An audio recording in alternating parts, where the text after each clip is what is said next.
Tudo bem? Vamos lá para a nossa revisão de geografia, ó.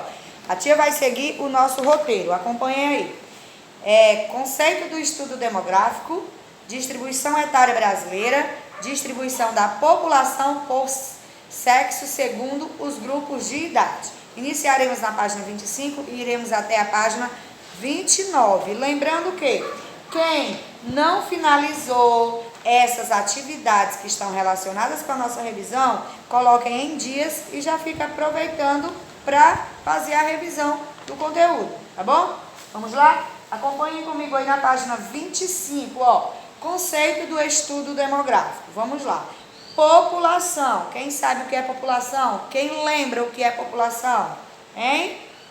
Demografia. O que seria uma demografia? População absoluta. O que seria população absoluta? População relativa ou densidade demográfica. Quem sabe? Populoso. Povoado. Vamos lá? Aqui vocês podem perceber e visualizar o nosso famoso e lindo mapa que a tia adora, né? Vamos lá, ó.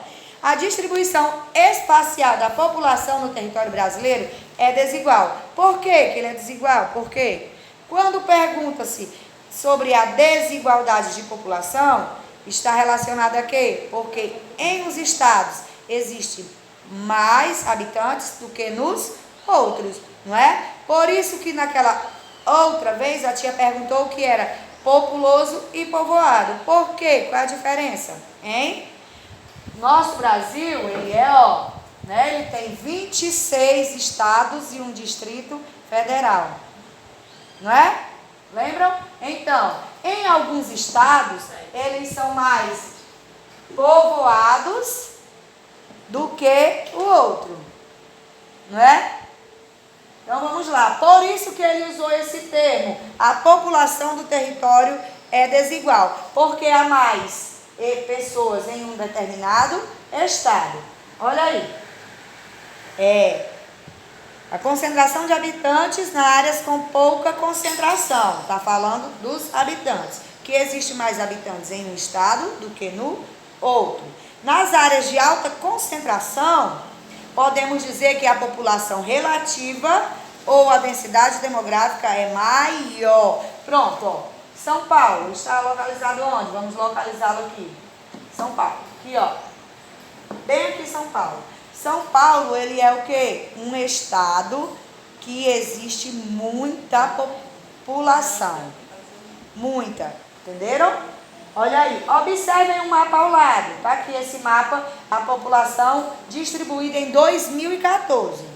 O mapa que tem no livro, ele não está igual ao nosso aqui. Porque esse aqui está relacionado à distribuição da população.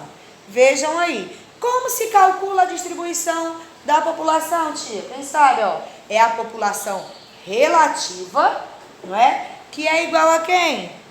A população absoluta dividido pela área. Quer dizer, é a quantidade de pessoas dividido pelo tamanho da região ou do estado. Então, após isso, é feito esse cálculo e é dado o resultado. Entenderam?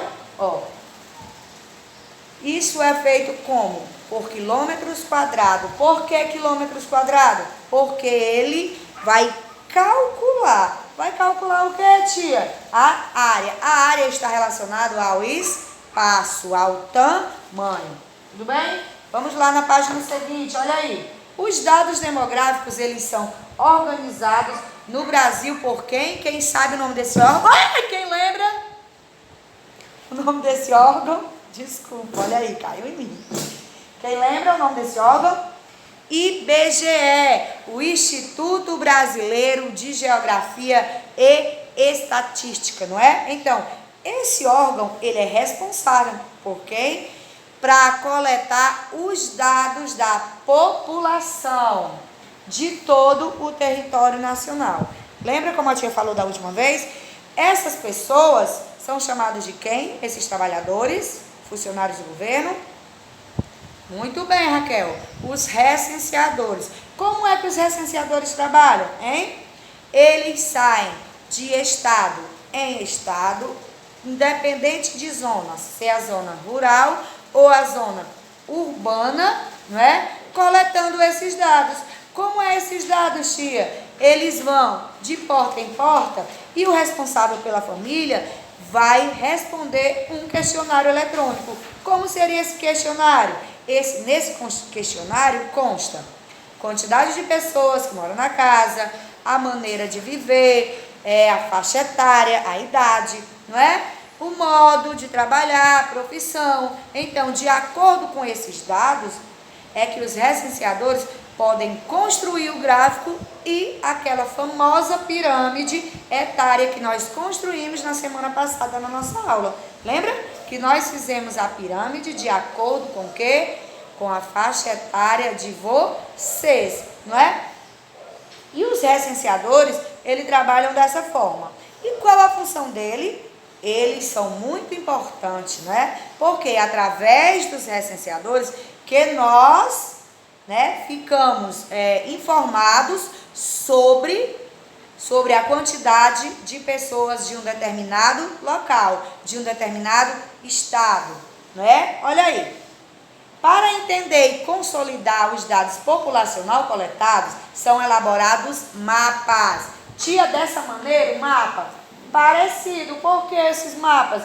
Vocês viram que na página anterior havia um mapa. Como era esse mapa? Estava a distribuição de quem? Da população, não é? Então, eles são elaborados mapas, gráficos e tabelas que ajudam na leitura rápida e eficiente de um grande volume de informações. Como, por exemplo, a pirâmide etária, não é? O que é a pirâmide etária? A pirâmide etária está relacionada a quê? A idade das pessoas, não é? Então, a pirâmide etária está relacionada à idade das pessoas. Olha aí. É um tipo de gráfico que indica o quê? O gênero masculino e feminino e a faixa etária, que são as idades. Com base nesses dados, é possível saber se a população de um determinado território é predominantemente composta, ou a maioria de jovens, ou idosos, ou crianças. Pronto. A partir desses dados que eles vão ter a certeza da quantidade da população, independente da faixa etária e do sexo, não é? Masculino ou feminino, jovens, adultos, terceira idade ou crianças. Na página seguinte, nós podemos observar a pirâmide etária. Essa pirâmide, ela foi coletada em 2010. Lembra quanto tempo é coletados esses dados pelo IBGE? De quanto em quanto tempo? Quem sabe? Isso mesmo, Gabriel. A cada 10 anos esses dados são coletados e a partir desses dados que podem ser construídos os gráficos, os mapas ou as tabelas. A partir dessa coleta de informações é que eles podem produzir esses mapas e essas pirâmides. Olha aí, a construção e análise das pirâmides etárias são importantes para conhecermos a evolução da população de nível social e econômico de um país, além de ser usada para orientar o planejamento público. Por que, tia? Claro, através da pirâmide, né, desses dados coletados pelo IBGE, o governo vai planejar o seu plano de governo, o seu método de governo, porque ele vai saber a quantidade de pessoas que ele vai, para a cidade que ele vai administrar, a quantidade de pessoas, independente de ser do estado, do município ou do país. Por isso que é muito importante que esses dados sejam coletados. Tudo bem?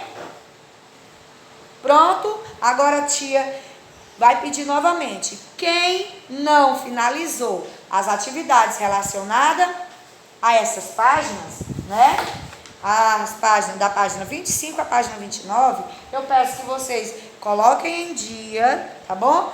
Finalizem, porque vão estar também estudando para a nossa prova. Vão estar revisando o nosso conteúdo, tá bom? IBGE é o quê? Instituto Brasileiro de Geografia e Estatística. Recenseadores, quem são esses homens, quem são essas mulheres, quem são esses profissionais, hein? De quanto em quanto tempo são coletados esses dados? Quem lembra? Muito bem. Então, boa revisão e a tia está lá no grupo para auxiliar vocês.